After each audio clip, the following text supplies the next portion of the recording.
সর্বশঙ্কুদেব বিজেপির পাস নেই যেটা প্রশ্ন করলেন অনির্বাণ ব্যানার্জি, বিজেপির সাংসদের বিরুদ্ধে পদক্ষেপ নেওয়া উচিত অবিলম্বে, তাদের বক্তব্য।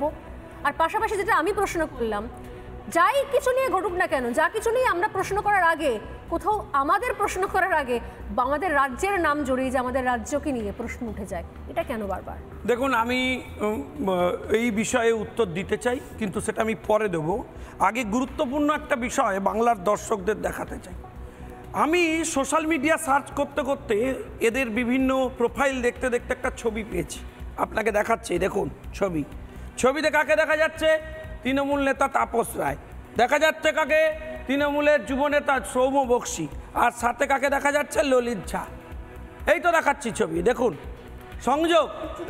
হ্যাঁ, দেখতে পাচ্ছেন না? ভালো করে দেখুন, দেখতে চাইবেন না এখন? এই দেখুন, ভালো করে দেখান, দেখা যাচ্ছে সোশ্যাল মিডিয়ার ছবি। আরে শুনুন না, সে দেখান। অনির্বাণ এতক্ষণ ডিস্টার্ব করিনি, ঠিক জায়গায় পাঁচ ফোড়ন পড়লে চিড়বিড় করে ওঠে লোকে। শুনুন না, আরে এই সবে শুরু করেছি, বলতে দেবেন না? Thank you. আমার বক্তব্য হচ্ছে, আমি জানতে চাই যে তৃণমূল কংগ্রেসের স্পেসিফিক স্টেটমেন্ট কি আছে রিগার্ডিং দিস কানেকশন। আমি জানতে চাই তৃণমূলের সরকার যারা বাংলায় গভর্নমেন্ট চালাচ্ছেন, তাদের এখানে বসে 9 মাস ধরে এই ধরনের অপারেশন প্ল্যান করা হলো, তাদের ইন্টেলিজেন্স সাপোর্ট দিয়েছে নাকি তারা ব্যর্থ? এটা স্পষ্ট করা দরকার। আমি দায়িত্ব নিয়ে স্পেসিফিক্যালি অভিযোগ করছি যে শুধুমাত্র তারাই চিৎকার করছেন, কারণ চোরের মায়ের গলা সব থেকে বেশি হয় নিজেদের দোষ ঢাকার জন্য।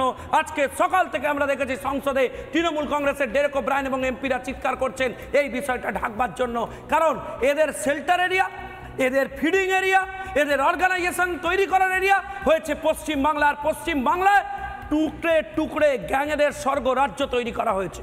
এরা এখান থেকে ষড়যন্ত্র করছেন। উনি তো বলছিলেন উনি যথেষ্ট আমার থেকে বেশি বোদ্ধা, উনি লিগ্যাল প্র্যাকটিস করেন। বাংলায় কারোর যদি ন্যূনতম বুদ্ধি থাকে, ন্যূনতম বুদ্ধি, সেই শুভবুদ্ধি সম্পন্ন মানুষ এটা বলবেন না যে একজন বিজেপির এমপি তিনি দায়িত্ব নিয়ে 4টে লোককে খুঁজে নিয়ে এসে বলবে যাও তোমরা গিয়ে এই কাণ্ড করো, যার এফেক্ট আমার উপর এসে পড়বে। লোকে হাসবে, ঘোড়া হাসছে ময়দানে এসব যুক্তি শুনে। কেন করা হয়েছিল? এই কারণে যাতে এটা জাস্টিফাই করা যায়। করা হয়েছিল, টার্গেট করা হয়েছিল বিজেপি এমপির কাছ থেকেই পাস বানানো হবে এবং সেটা নিয়ে এই কাণ্ড ঘটানো হবে।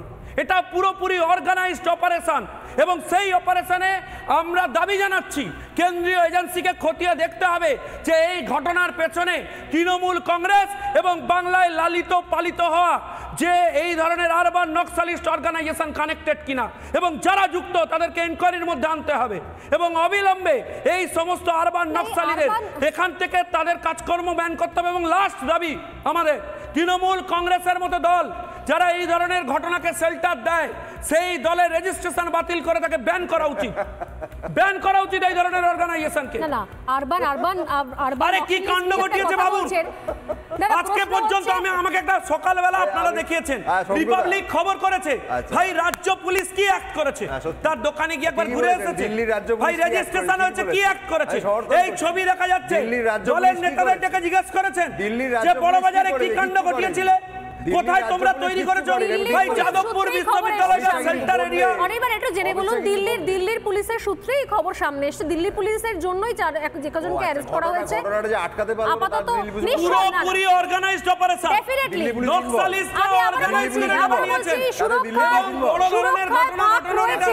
প্রশ্ন ওঠে না, সুরক্ষায় ফাঁক রয়েছে। আমি আবারও বলছি, দিল্লি পুলিশ সূত্রে খবর পেয়েছে, দিল্লি পুলিশ সূত্রে ললিত ঝার নাম সামনে আসে, কারণ উনি তো পালিয়ে গিয়েছিলেন, ওনাকে তো ধরা যায়নি, এবং যারাতে ধরা গেছে তাদেরকে জেরা করে যেগুলো জানতে পারা যাচ্ছে। আমি আসবো, আমি